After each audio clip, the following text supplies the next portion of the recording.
Chers téléspectateurs, mesdames et messieurs, bonsoir. Très ravi de vous retrouver encore à ce nouveau numéro de notre magazine Agenda de la semaine Magre. Une émission qui est pour vous, qui est là pour vous, qui diffuse tout genre d'informations générales. Aujourd'hui, nous allons parler de l'un de nos rubriques. Nous allons parler de l'un de nos objectifs qui est la santé. Nous allons parler de la santé. En parlant de la santé, nous allons aborder un sujet, la carie dentaire. Une maladie qui frappe un peu la population, une maladie qui dérange, une maladie qui est là pour, je ne sais pas quoi dire, mais nous avons un invité ici. Il va nous parler à long et à large à travers cette émission à qui j'ai dit bonsoir, docteur Christian. Bonsoir, madame. Qu'est-ce que nous pouvons, je veux dire, qu'est-ce que nous pouvons retenir? Qu'est-ce qu'est la carie dentaire, une maladie qui dérange chez la population? Donc, la carie dentaire, c'est une maladie qui n'arrive que lorsque le dent est dans la bouche. Alors, c'est une maladie qui entraîne un trou au niveau de la dent suite à la présence des débris alimentaires mangés par les microbes et ils sécrètent ensuite un acide. C'est cet acide-là en contact avec les tissus des dents. Ça entraîne un trou qu'on appelle la carie dentaire. Ces trous-là, ça arrive comment? Bon, c'est comme je viens de le dire, pour que le trou puisse se former, il faudrait d'abord au départ que la personne puisse ne pas avoir une bonne hygiène de sa bouche. C'est-à-dire une personne qui ne brosse pas bien ses dents, qui n'entretient pas bien sa bouche. Ce qui va se passer, c'est à ce que les débris alimentaires qui restent dans la bouche serviront de nourriture pour les microbes. Et une fois que les microbes se nourrissent de ces débris alimentaires, ils vont sécréter un acide dans la bouche. Et cet acide, en contact avec la dent, ça va créer ce qu'on appelle, ça va créer un trou. Et c'est ces trous-là qu'on appelle la carie dentaire. Quelle est la cause ou quelles sont les causes? Il y en a plusieurs de la carie dentaire. Donc, en termes de causes, il existe plusieurs causes ou des facteurs qui favorisent la présence de la carie dentaire dans la bouche. Parmi les facteurs, nous avons le mode de vie. Le mode de vie, ça sous-entend quelqu'un qui dort sans se brosser les dents, qui se réveille sans se brosser les dents, qui n'a pas une bonne hygiène buccale, ce qui fera en sorte que ces genres de personnes sont susceptibles de développer la carie dentaire. Et aussi l'alimentation. Ça veut dire une personne est habituée à consommer des friandises, bonbons, biscuits, chocolat et autres, sont aussi susceptibles d'avoir la carie dentaire. Et c'est l'ensemble de tout ça, plusieurs facteurs qui s'unissent comme ça pour provoquer ce qu'on appelle la carie dentaire. Est-ce que la carie dentaire peut-elle être une maladie héréditaire qu'on peut hériter de nos ancêtres ou quoi? Non, la carie dentaire n'est pas une maladie héréditaire, ni une maladie transmissible, ni une maladie contagieuse. La carie dentaire n'est pas dans cette catégorie-là. C'est une maladie non héréditaire, non transmissible et non contagieuse. Mais elle a cette différence, c'est que la carie dentaire étant une maladie, vu que vous parlez de l'hérédité, il y a une transmission des qualités des tissus des dents des parents à l'enfant. Comment? Ça veut dire un parent ou un parent qui n'a pas de bonne qualité des tissus dentaires va transmettre cette mauvaise qualité des tissus dentaires à ses enfants. Alors les enfants aussi auront des dents qui seront fragiles. Maintenant, vu que l'enfant a des dents fragiles, si vous les mettez devant des friandises et une mauvaise hygiène bucco-dentaire, cet enfant est susceptible de développer les problèmes de carie dentaire. Donc, ce qui s'irrite ou ce qui est dans l'hérédité, c'est la qualité des tissus des dents. Ce n'est pas la maladie telle que vous êtes en train de dire là, la carie dentaire. D'accord. Est-ce que la carie dentaire a aussi des symptômes comme la malaria, il y a des maux de tête? La carie dentaire aussi a des symptômes? Oui, la carie dentaire c'est une maladie. Toute maladie a sûrement des symptômes. La carie dentaire, parmi ces symptômes, il y a des symptômes physiques à l'œil nu comme ça, et des symptômes que nous ne pouvons pas voir. Par exemple, au début de la carie, vous n'allez pas voir à l'œil nu comme ça que ça c'est la carie. Il faudrait venir chez nous les dentistes.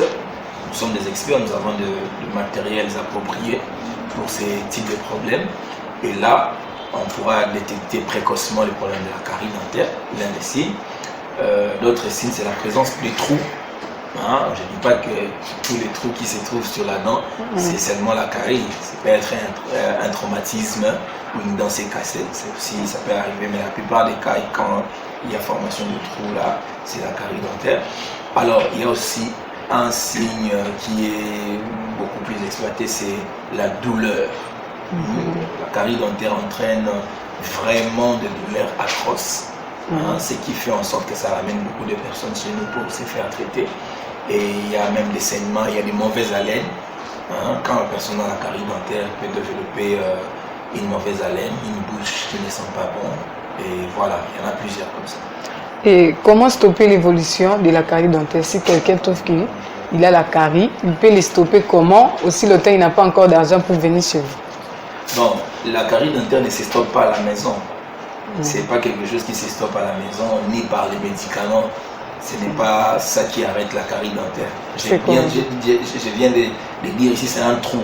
Les trous doivent être bouchés, ça veut dire on doit obturer les trous en question, on doit fermer les trous, s'il faut dire avec des termes que la population pourra comprendre. Ça veut dire vous pouvez arrêter la douleur, mais pas l'évolution de la carie dentaire. La carie dentaire ne se soigne que uniquement chez les médecins dentistes. Ce n'est pas nulle part ailleurs que chez les médecins dentistes. On ne peut pas stopper la carie dentaire ailleurs.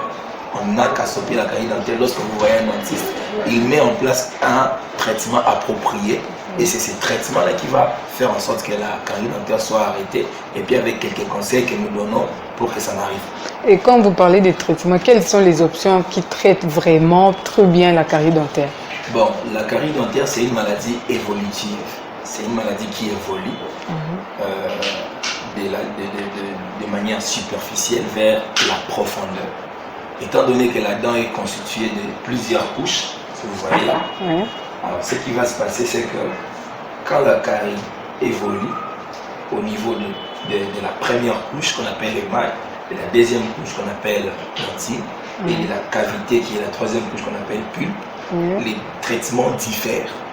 Les traitements qu'on va réaliser au niveau de l'émail n'est pas le même traitement peut-être qu'on va réaliser au niveau de la dentine, ni les traitements au niveau de la cavité pulpaire. Si la carie est superficielle, juste au niveau de l'émail ici, on va donner des conseils, on va donner quelques produits juste pour une reminéralisation de la dent. Mais lorsque la carie crée une cavité, on met en place ce que vous appelez communément plomber. On va plomber la dent, mais dans les termes appropriés, on parle d'obturation de la dent. Au fur et à mesure que la cavité ou les trous de la carie va dans la profondeur, on va instaurer un traitement qu'on appelle les traitements endodontiques. Endodontique, ça se passe comment? Ça se fait comment? Les traitements endodontiques consistent à enlever tout ce qui est comme nerfs et vaisseaux à l'intérieur de la pulpe dentaire. On enlève les vaisseaux et les nerfs à l'intérieur. Ensuite, on place des matériaux appropriés. On stérilise cette cavité parce qu'à l'intérieur, ici, vu que c'est touché, ça sous-entend que les microbes sont à l'intérieur. On va stériliser cette cavité. Ensuite, on va placer les matériaux appropriés pour boucher cette cavité. Ensuite, on va faire une restauration de la dent comme il se doit. Ok, merci beaucoup. Marquons une petite pause. Le réalisateur va nous montrer comment est-ce que vous faites pour traiter donc en cours de traitement de la dent, si je peux dire. Et le public va beaucoup voir pour que ça va leur pousser de venir s'ils ont un problème de dents. Suivant cet élément, on se retrouve tout juste après.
voilà, de retour sur ce plateau, mesdames et messieurs. J'espère que vous avez vu comment se font le traitement de la dent. Si vous avez un problème, vous pouvez contacter le médecin. Il va vous donner le numéro. Je rappelle qu'il est docteur Christian Yemelanga. Il est dentiste aux cliniques Saint-Pierre Claire Dentaire.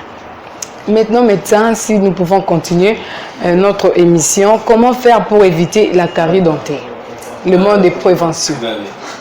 Pour éviter la carie dentaire, il faudrait respecter l'hygiène de sa bouche.